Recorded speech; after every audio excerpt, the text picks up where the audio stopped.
Bismillahirrahmanirrahim. Perkenalkan, nama saya Risa Oktariani, NPM 170119030 dari kelas A Petrologi dan Mineralogi. Tujuan dari pemaparan materi ini yaitu untuk memenuhi tugas ke-14 Petrologi dan Mineralogi dengan dosen pengampu Dr. Dudi Nasruddin Usman, ST, MT.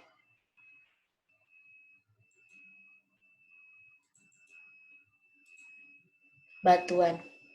Batuan itu terbagi menjadi 3, yaitu batuan beku, batuan sedimen, dan batuan metamorf. Pada pemaparan materi kali ini, saya akan menjelaskan mengenai batuan beku. Pengertian dari batuan. Batuan merupakan kumpulan-kumpulan atau agregat dari mineral yang sudah dalam keadaan mengeras ataupun membeku. Selain itu, batuan juga dikenal sebagai benda alam yang menjadi penyusun utama materi bumi, dan untuk pembentukan batuan itu memerlukan waktu jutaan tahun. Adapun cabang ilmu geologi yang membahas tentang batuan, asal mula terjadinya, keterdapatan dan klasifikasi batuan, yaitu petrologi. Batuan beku. Terjadinya batuan beku.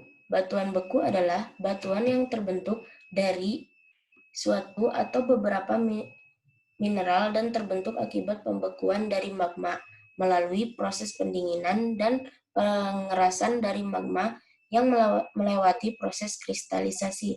Berdasarkan teksturnya, batuan beku ini bisa dibedakan lagi menjadi batuan beku plutonik dan vulkanik. Perbedaan antara keduanya bisa dilihat dari besar mineral penyusun batuannya.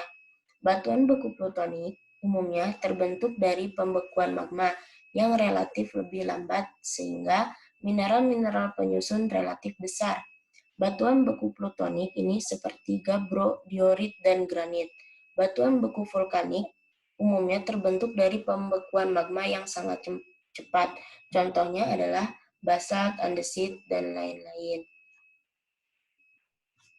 Yang kedua, komposisi mineral. Menurut salah satu ahli yaitu Walter T. Huang 1962, komposisi mineral dalam suatu batuan beku yaitu dapat dikelompokkan menjadi 3.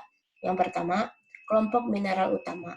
Kelompok mineral felsik yaitu mineral berwarna terang dengan densitas rata-rata 2,5 sampai dengan 2,7. Contohnya seperti kuarsa, feldspar, dan plagioklas. Kelompok mineral mafik, yaitu mineral dengan warna-warna gelap dan densitas rata-rata 3,0 sampai dengan 3,6. Contoh mineralnya yaitu olivin, piroksin, mika, dan amphibol. Kelompok kedua yaitu kelompok mineral sekunder. Kelompok mineral sekunder yaitu mineral-mineral ubahan dari mineral utama dan didapat dari hasil pelapukan, reaksi hidrotermal, ataupun hasil metamorfisme terhadap mineral utama.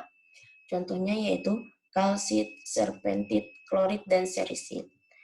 Mineral yang ketiga yaitu mineral tambahan. Mineral tambahan yaitu mineral-mineral yang terbentuk pada kristalisasi magma dan pada umumnya terdapat dalam jumlah yang sedikit dalam batuan. Contohnya mineral tambahan yaitu hematit, kromit, magnetit, dan zeolit. Poin ketiga yaitu tekstur batuan beku. Tekstur pada batuan beku merupakan hubungan antara mineral atau mineral dengan massa gelas yang membentuk massa yang merata pada batuan, di mana selama pembentukan tekstur itu dipengaruhi oleh kecepatan dan stadia kristalisasi. Selain itu, tergantung pada suhu komposisi, kandungan gas, kekentalan magma, dan juga tekanan. Menurut William, tahun 1982, tekstur batuan beku yaitu yang pertama ada derajat kristalisasi.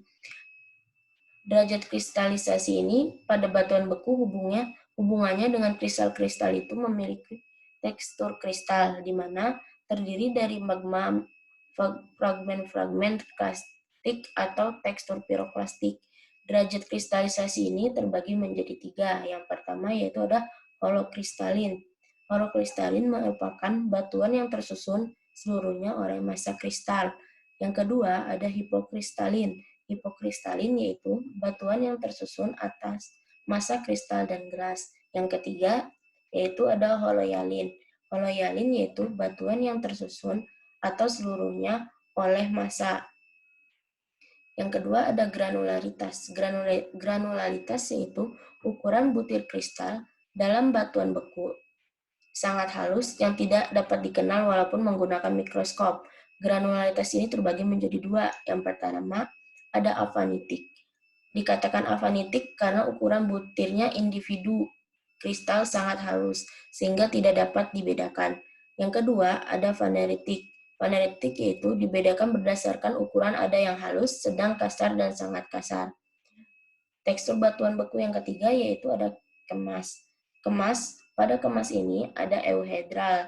Euhedral ini bidang kristalnya sempurna. Yang kedua ada subhedral. Pada subhedral, kristal dan butiran mineralnya dibatasi sebagai bidang kristal yang sempurna. Dan yang ketiga ada anhedral. Anhedral ini bentuk kristal dan butiran mineral dibatasi oleh sebagian bidang kristal yang tidak sempurna. Untuk poin yang keempat, yaitu struktur batuan beku. Struktur batuan beku yaitu bentuk batuan beku dalam skala yang besar, seperti lava bantal yang terbentuk di lingkaran air laut, seperti lava bongkah, struktur aliran, dan lain-lain. Suatu bentuk struktur batuan sangat erat sekali dengan waktu keterbentukannya. Adapun macam-macam struktur batuan beku. Yang pertama yaitu ada masif. Masif merupakan apabila tidak menunjukkan adanya fragmen batuan lain yang tertanam dalam tubuhnya. Yang kedua ada pilau lava atau lava bantal, merupakan yaitu yang dinyatakan pada batuan ekstrusi tertentu yang dicirikan oleh massa berbentuk bantah, di mana ukuran dari bentuk ini adalah umumnya kurang lebih 30 sampai dengan 60 cm dan jaraknya berdekatan, khas pada vulkanik bawah laut. Yang ketiga ada join, yaitu struktur yang ditandai oleh kekar-kekar yang tertanam secara tegak lurus arah aliran. Pada struktur ini dapat berkembang menjadi columnar jointing. Yang keempat ada vesicular, yaitu struktur batuan beku ekstrusif yang ditandai dengan lubang-lubang sebagai akibat pelepasan gas selama pendinginan. Yang kelima ada scoria, yaitu struktur batuan yang sangat vesikular, banyak lubang gasnya. Yang keenam ada amygadolidal, yaitu struktur di mana lubang-lubang keluar gas diisi oleh mineral-mineral sekunder seperti zeolit, karbonat, dan bermacam silika. Yang ketujuh ada xenolite, yaitu struktur yang memperlihatkan adanya suatu fragmen batuan yang masuk atau tertanam ke dalam batuan beku.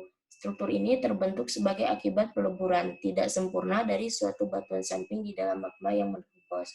Yang kedelapan ada autobrexia, yaitu struktur pada lava yang memperlihatkan fragmen-fragmen dari lava itu sendiri.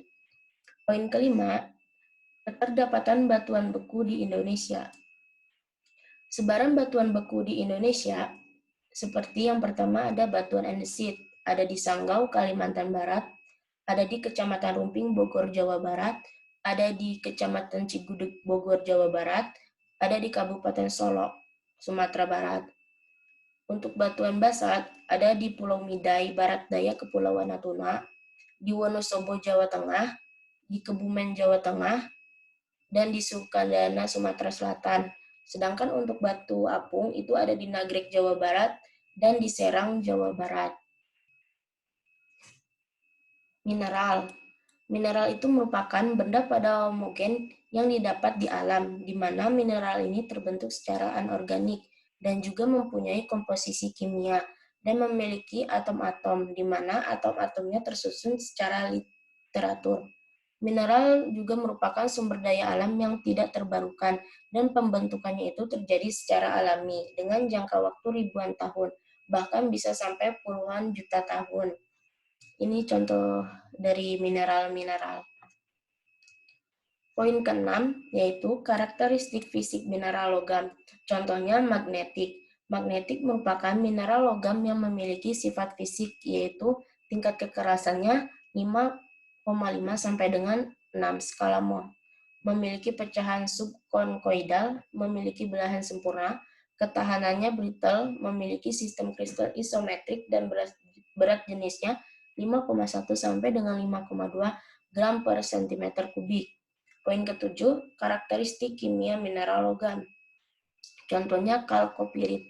Salah satu karakteristik fisik mineral dari kalkopirit yaitu kilap, yang mana kilap ini berupa pantulan cahaya yang dimiliki mineral, dan intensitas cahaya yang dipantulkan dari mineral sangat berhubungan dengan nilai indeks bias yang dimiliki oleh mineral, dan nilai indeks bias ini satu mineral tidak dapat diketahui dengan mata telanjang. Oleh karena itu harus menggunakan alat bantu.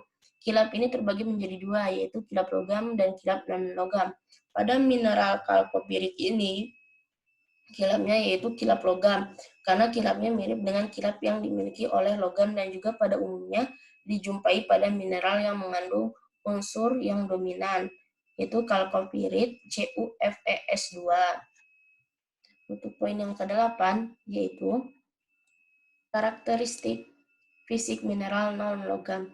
Contohnya ada dolomit. Dolomit salah satu karakteristik fisik mineral dolomit ini yaitu kekerasannya 3,5 sampai dengan 4. Kekerasan ini merupakan ketahanan mineral terhadap suatu goresan.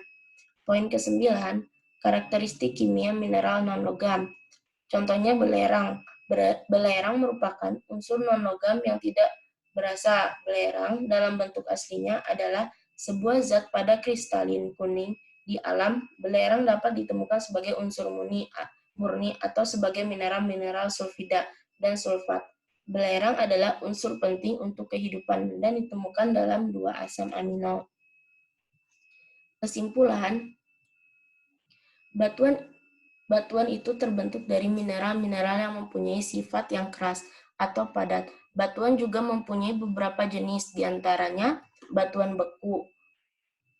Batuan beku itu terjadi karena pembekuan pada magma dan mempunyai struktur yang padat dan keras. Terdapat 2 jenis batuan beku, yaitu batuan beku intrusif dan ekstrusif. Berdasarkan teksturnya, batuan beku ini bisa dibedakan lagi menjadi batuan beku plutonik dan vulkanik. Perbedaan antara keduanya bisa dilihat dari besar mineral penyusun batuannya. Batuan beku plutonik umumnya terbentuk dari pembekuan magma yang relatif lebih lambat, sehingga mineral-mineral penyusunnya relatif besar. Contoh batuan beku plutonik ini seperti gabbro, diorit, dan granit. Batuan beku vulkanik umumnya terbentuk dari pembekuan magma yang sangat cepat. Contohnya adalah basalt, andesit, dan lain-lain. Mineral itu zat pada organik, yang mana mineral ini terbentuknya secara alami. Dengan mempelajari mineral ini, maka sama saja akan belajar yang susunan kimia yang pembentuk mineral yang berhubungan dengan atom. Untuk pembentukan mineral itu sendiri ada beberapa tahapan, yaitu ada kristalisasi, magma, sublimasi, metamorfisme, oksidasi, dan pengkayaan supergen. Sekian pemaparan materi yang bisa saya sampaikan. Kurang dan lebihnya saya mohon maaf apabila terdapat kesalahan. Terima kasih, semoga ilmunya bermanfaat. Wassalamualaikum warahmatullahi wabarakatuh.